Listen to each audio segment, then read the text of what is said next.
She has associated bleeding, bruising, and swelling, and experienced a seizure while being hospitalized. When a Pittsburgh Pirates batter slammed a foul ball into his face, the pain excruciating. Fan at Dodger Stadium hit in the head by a foul ball, raising safety questions about extended netting.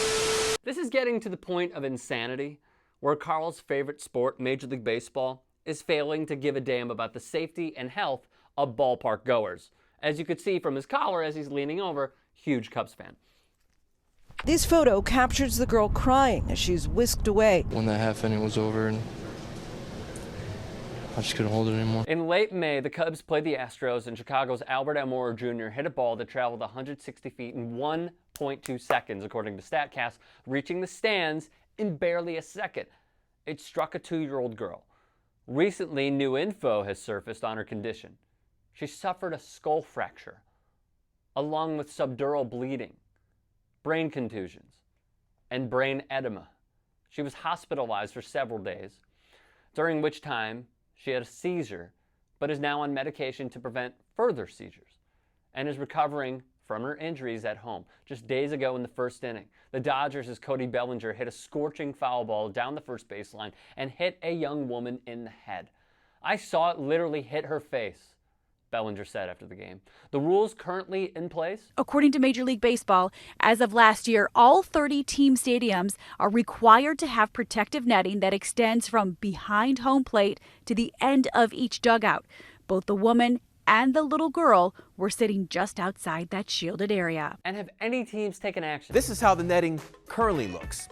The extension will go almost all the way to the right and left field foul poles, all the way down there. The White Sox on June 18th were the first MLB franchise to announce they would extend their netting all the way to the foul poles later this season. The Cubs have not announced any plans to increase protective coverage at Wrigley beyond the dugouts. The Pittsburgh Pirates are another team looking into extending protective netting, not waiting for MLB's directive, which is good. The Texas Rangers are another. However, the netting will only be extended next year when they open a new park. So why not more? Illinois Senators Tammy Duckworth and Dick Durbin have written Commissioner Rob Manfred, but it's up to the teams to act.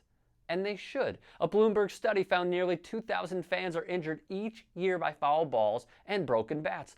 2,000. Ask Linda Goldblum. 79-year-old Linda Goldblum, seen here, was a longtime season ticket holder and was sitting right along the first base side in the loge section. She was rushed to the hospital and died 4 days later. The woman died from her injuries after she was hit by a foul ball at Dodger Stadium last August. Goldblum, struck by a foul ball, suffered a traumatic head injury. Her daughter compared it to a bullet from a gun. Or ask Cubs fan John Luce. This man who was blinded by a foul ball.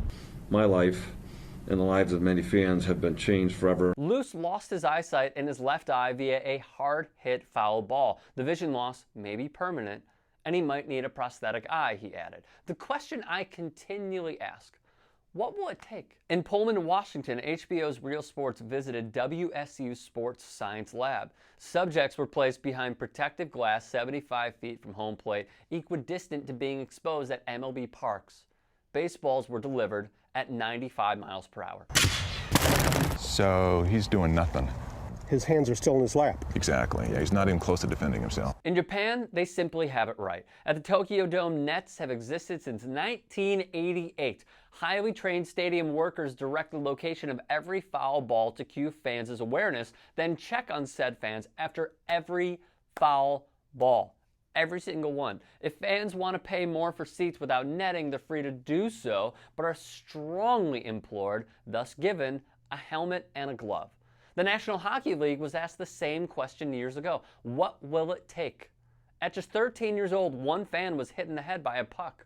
She died, just shy of her 14th birthday.